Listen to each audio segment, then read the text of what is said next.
Hi everyone, welcome to session 3 of our permanent jewelry series. Kelly here, and we are going to be talking about customer service and contracts. There is a lot of customer service that comes along with doing permanent jewelry. It's a new trend, so a lot of people have questions and concerns about it. So getting policies and procedures in place before you get out there and start welding jewelry is going to help you a lot with your customer communication. So in this presentation, we're going to be talking about realistic expectations, making sure that your customer understands the limitations of permanent jewelry, talking about deposits for appointments, options for scheduling, getting your broken chain or weld policy out there, any refund policy. We're also going to talk about safety concerns, waivers that should be signed by your clients, and then we'll talk about private parties and pop-ups.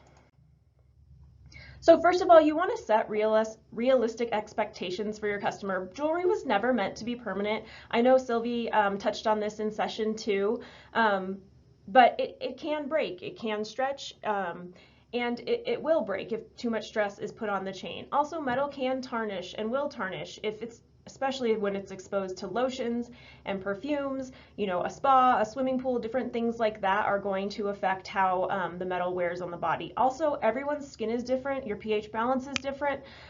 So a sterling silver bracelet on one person might last forever and look shiny and clean all the time, and another person it could turn black or turn kind of that straw color before it starts to get darker. So definitely let your customers know all of these things before putting permanent jewelry on their body. If they already know they have some type of metal allergy, permanent jewelry is probably not the best option for them.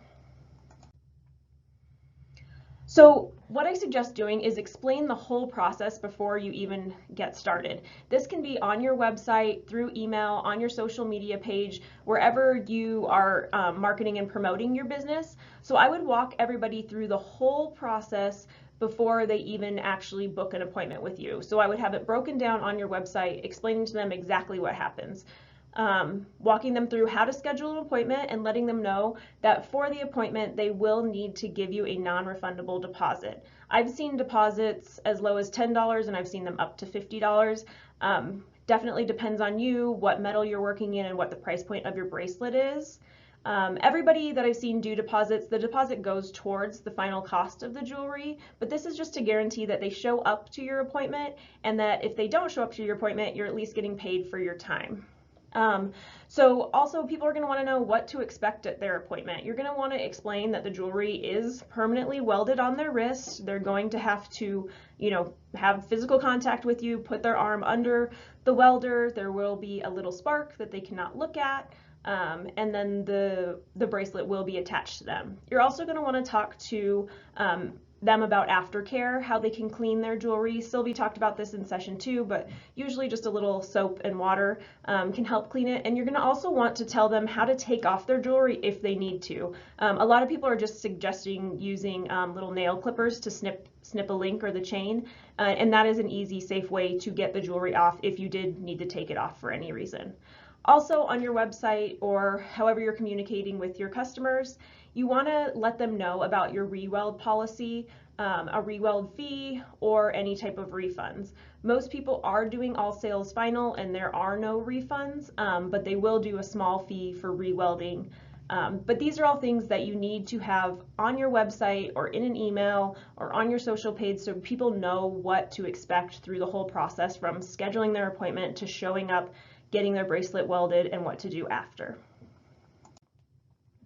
So deposits for appointments, you definitely want to have people giving you a deposit for the appointment. You don't want to be at a pop-up shop or in your studio waiting for someone and they never show. And again, I've seen these from as low as $5, $10 up to $50, depending on how much you're charging for your bracelets. So if they do show up for the appointment, then this money would go directly towards the final cost of their jewelry. You will want to have non-refundable or all sales final on your website when they check out to pay the deposit.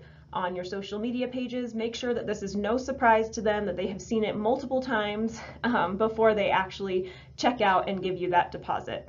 I would also follow up with the person at least 24 hours before their appointment. It can be through text, it can be through a DM on social, it can be through an email. But again, list all the facts and policies. Again, reaching out to them 24 hours before their appointment so they know exactly what to expect when they show up. All of these things, it's going to seem super redundant for you, but it's going to assure that when your client shows up for their welding appointment, they know all of these things. Nothing is a surprise to them. So there's a lot of scheduling options that I've seen out there being used. If you don't have a website, you can use Calendly. That one seems to be pretty popular. If you do have Shopify, there's a lot of free apps that you can connect to your Shopify. The Easy Appointment Booking app is a great one to help you get deposits and schedule your appointments. If you use Square as your point of sale, there's also Square Appointments that you can use that is free. Or you can do good old-fashioned email and invoice. It doesn't have to be an email, it could be a text or a DM, and then invoice. You can send invoices through PayPal. You could have people Venmo you the money. However you want to do it is fine, but I definitely recommend that somebody has to pick a time slot, you agree on a time they're showing up, and they give you a deposit to ensure that they will be there at the appointment. So before you start welding jewelry on people, you want to make your broken weld, re-weld, and refund policy. You want to have this black and white, very clear policy. I definitely suggest bullet points on your website, social page, even just have this canned response email that you send out or a text that just kind of lists all your policies so people know this before they show up to their appointment. You are going to want to have a waiver or them sign a policy when they are with you at their appointment. So again, make it very clear, have it on your website, your social page, and then follow up with your customer at least 24 hours before their appointment with an email, text, or DM with all of these policies. Again, it's super important that when they show up for the appointment, they already know all of this. It's going to save you so much time and back and forth if this is already put out there and already decided on. So I'm putting a suggestion here. Within 14, days of getting the permanent jewelry, so things can happen. You could have a bad weld. Definitely use argon to try to avoid having a bad weld, but there are some things that definitely can happen that maybe are your fault and you're going to want to take care of your customer for. So a re-weld policy is if the chain falls off within a certain amount of time from when they got it onto them, you will re-weld it back onto them for free if they bring you the chain. I've also seen people do full replacements at 50% off if the chain is lost. In this suggestion, I did 2 weeks from when they got the permanent jewelry put on, but I've seen as short as 4 to 5 days, and I've seen up to 30 days. 30 days seems kind of long for me. You do not know what people are doing with their permanent jewelry. They might have decided to play extreme sports and it got ripped off, or something like that. And I don't think that you would have to be liable to do something for free for that. But if your weld did break, you definitely want to be sympathetic and hopefully get that bracelet back on the customer. So whatever you decide your policy is, make sure it works for you, and put it out there. Again, by the time the customer shows up for their welding appointment, you want them to understand all of your policies and procedures.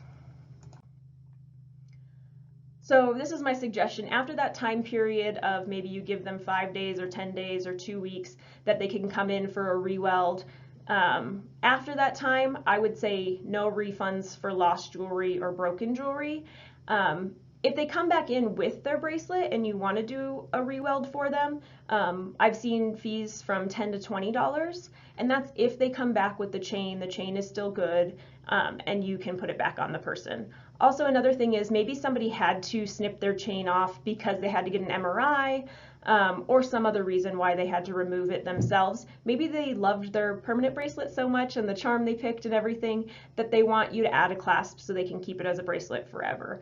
So I'm seeing people add clasps on, and then it depends on the type of metal you're using. Obviously, a 14 karat gold clasp is going to cost a lot more than a sterling silver clasp. But with adding a clasp, you already have the technique. One end of the chain, you're going to add a larger jump ring, probably like a 6mm jump ring. And then on the other end of the chain, you'll use your normal 3mm jump ring and connect a clasp there. So this makes a custom fit bracelet, and it's a really good option and a way to upsell or have repeat customers. So this is an example of a permanent jewelry policy that I wrote up. This can be on your website. Again, this can be what you send through text or email 24 hours before an appointment. Bullet points, I suggest. It's easier for people to break down and read.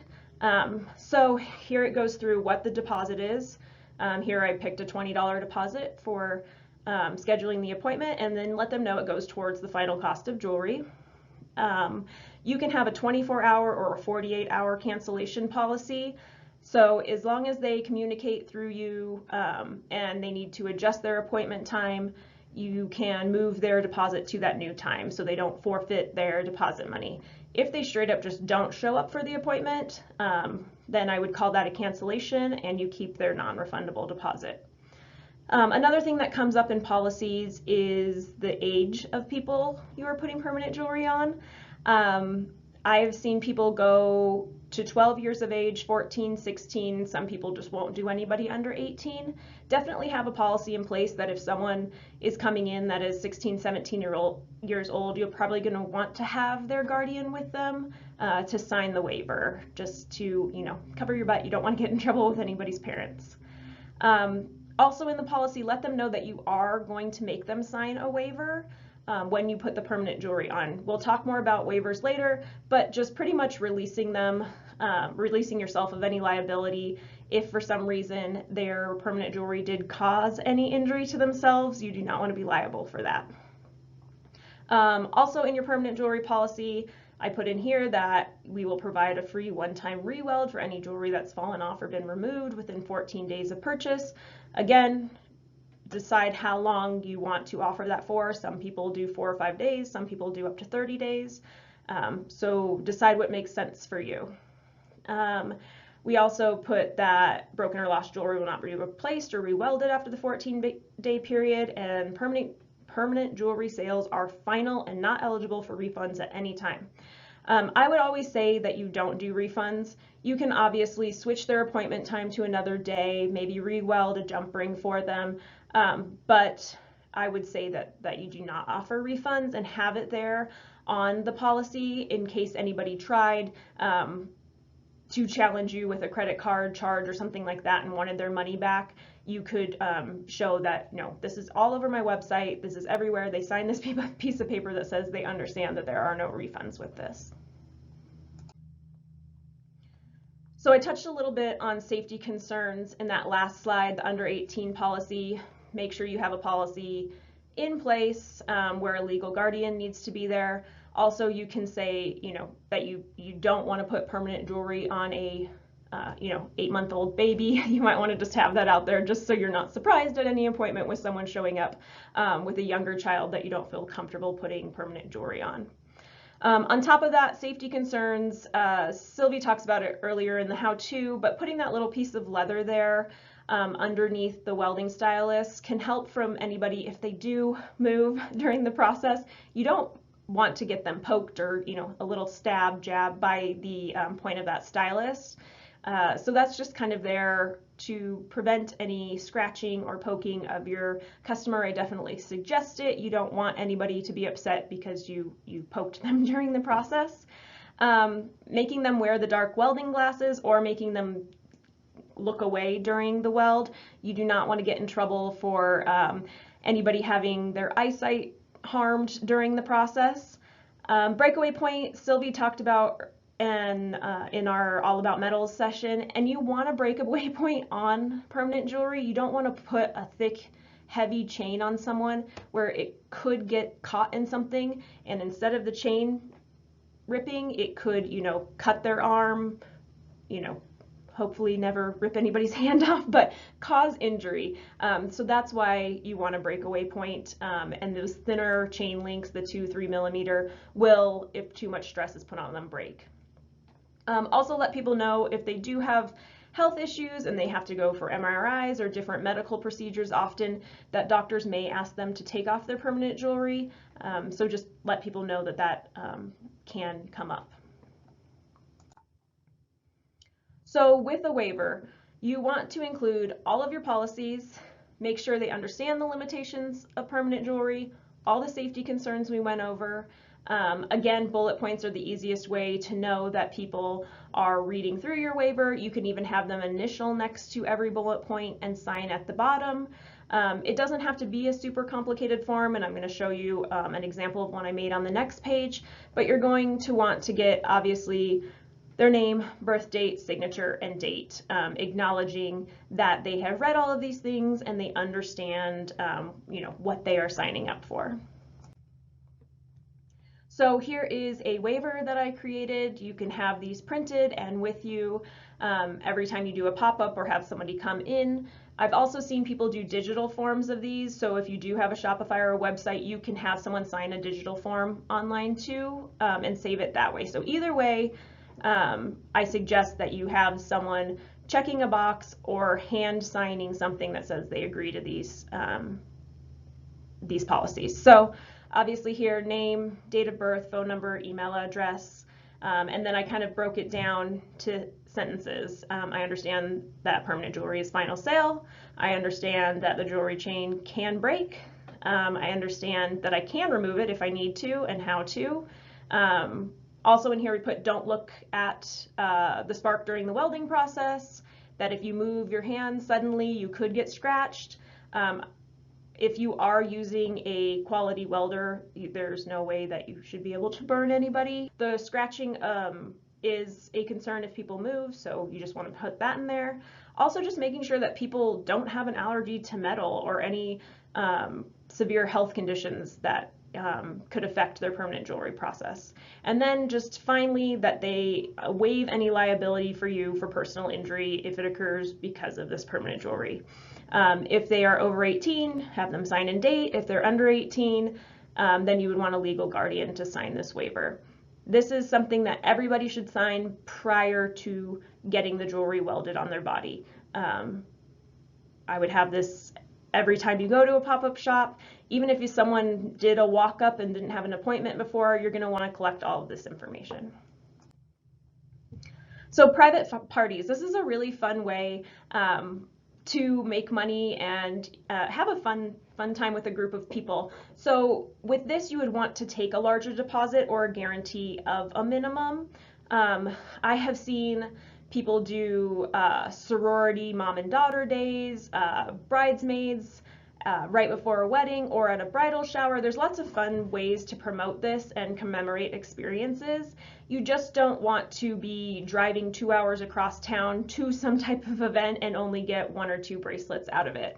So for larger parties, taking a larger deposit, whether that means $100 or $200, and then having whoever signs up for this for the party guarantee you a minimum, and the minimum doesn't have to be a dollar amount, it could be number of bracelets. So if I was signing my bridesmaids up for permanent jewelry before our wedding day, I could say I'm guaranteeing at least 6 welds, 6 bracelets this day, and then putting down, a $100 deposit to go towards the cost of jewelry. Again, be careful with private parties. If they want you to travel to them, I would kind of make a fee structure that if it's farther than 5 miles, 10 miles from your normal location, that there's an extra fee involved. You don't want to sign up for an event and then find out it's actually 4 hours away from you and you didn't calculate that cost into the private party. Again, same thing here. They will need to pay a deposit, and then everybody who is getting welded at the private party would need to sign a waiver for you. Pop-ups. We are going to have session 5 is all about pop-ups, but this is a really great way to make some money and connect with local businesses. So depending on if you reach out to the local business or if they reach out to you, you're going to want to talk to the shop owner and make sure you agree on the terms of this pop-up event. Whether it is you're paying the shop owner $100 to set up in their store and do these permanent welds throughout the day, or if however much money you make, they want a percentage of your sales, or vice versa. Maybe they're going to pay you that private party minimum deposit to come out to them, and they're going to guarantee that they have at least 10 people lined up for the day to get permanent jewelry. Either way, whether you're paying them, they're paying you, or you just decide it's mutual benefit and no money's exchanged, make sure you have that in writing, whether it's through an email or some type of an agreement that you both sign. Another thing to think about when doing pop-ups is who is going to promote the event. Within that agreement of who is paying who, you also want to put in promotion requirements. Maybe you each need to post on social media 3 times leading up to the event and email your subscriber list or something like that. So you both are promoting the event, so hopefully it is successful for both of you. And then here on this slide, I just wrote a couple of different types of shops that are great for pop-ups. Clothing boutiques, flower shops, salons, whether it's hair or nail or beauty salons, tattoo shops, and then craft markets. So if you do have a local holiday market or craft market in your area, you can travel with your welder and argon tank and do pop-ups at those too. If it is an outside market, you may need a portable generator with you because you do need electricity. But we talk more about all of this in session 5. But the big thing here with customer service and contracts is if you do pop-ups, just make sure you have in writing the agreement with the shop owner of where you are doing the pop-up. So I wanted to give you some additional reading about customer service. We wrote a blog, it's on the Halstead blog, about tips for responding into and avoiding customer complaints. My biggest tip here is to have all of your policies and procedures in place before they even come to you with a question. So by the time they get to that welding appointment, they've seen your policies and procedures on your website through an email or text, and acknowledged it when they scheduled the appointment. So when they show up, there are no surprises. I think thoroughly explaining your process and having all of this info up front will save you a lot of time and a lot of customer complaints. We wrote a blog about why jewelry chains break and how to prevent it. This is more for typical jewelry, obviously not hanging too heavy of a pendant on it, but since you are in the jewelry biz now, I definitely suggest reading this. It talks about stress put on chains and why chains break and different reasons. So it's definitely a good read. These are both at halsteadbead.com/articles, and you can read both of these there.